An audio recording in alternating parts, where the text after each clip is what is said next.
roots and connections. The hustlers. This little kid comes into the park and they say, no, not him. And they're off. Hikaru, 1, E2, E4. E5.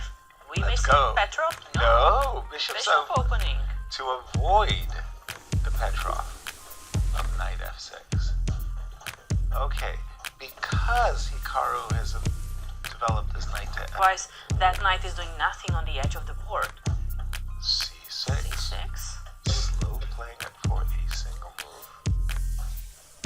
Maybe C6. Carissa is just delaying that decision. Bishop E7, D6. Well, she's definitely delaying the decision. H2, H3, just to prevent the tempo gaining move bishop G4, which will hit the queen. H6. Not allowing that bishop to go and pin the knight. Castles. Castles. I'm assuming bishop E7.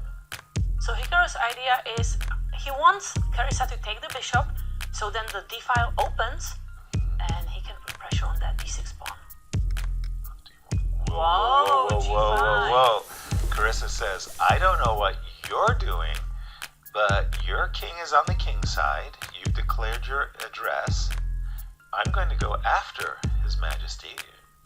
G5, G4 would be a tempo, and I could rip open the queen side, king side. Queen to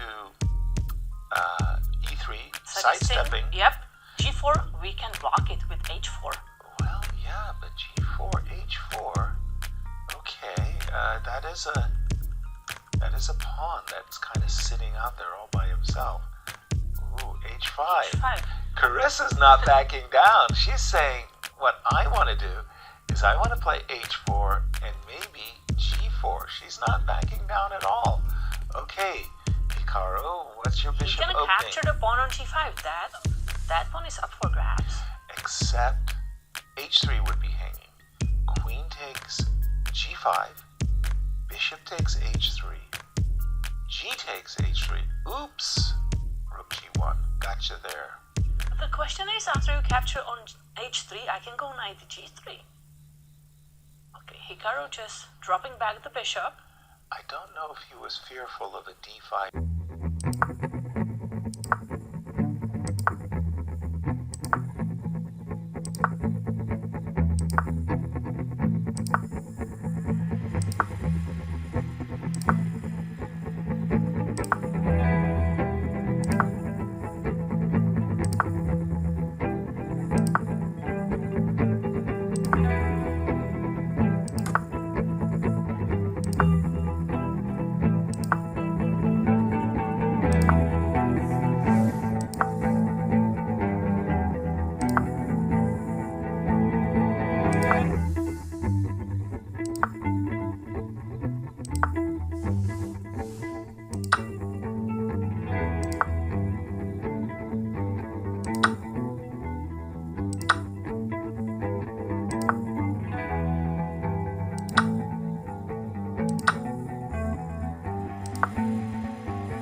possibility of sacrificing on g4 follow. At least now we can go knight b6 and capture that light square bishop, so it cannot be sacrificed on g4 in the future.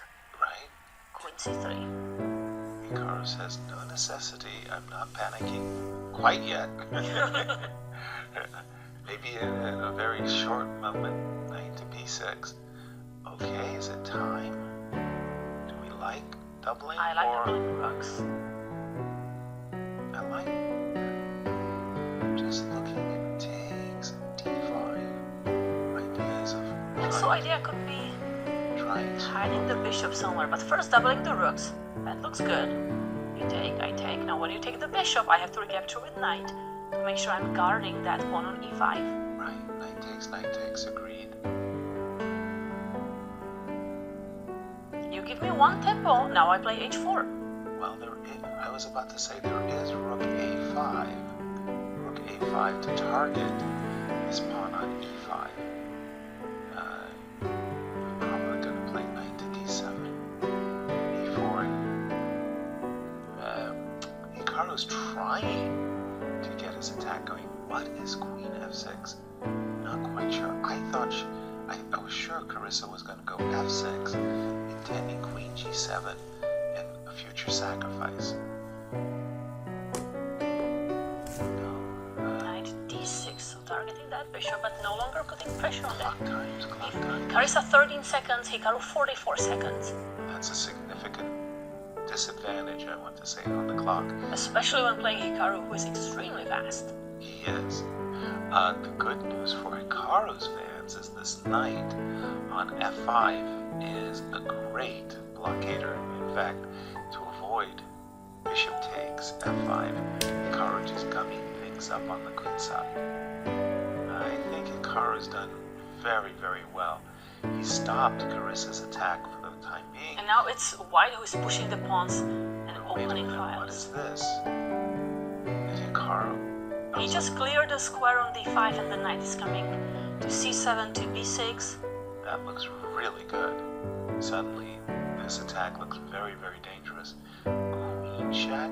Oh, and that is dropping a piece. We trade the queens, and there is a bishop and pre. And it's worse, knight to e7, and more damage can be inflicted. Knight takes e6, and knight takes e5.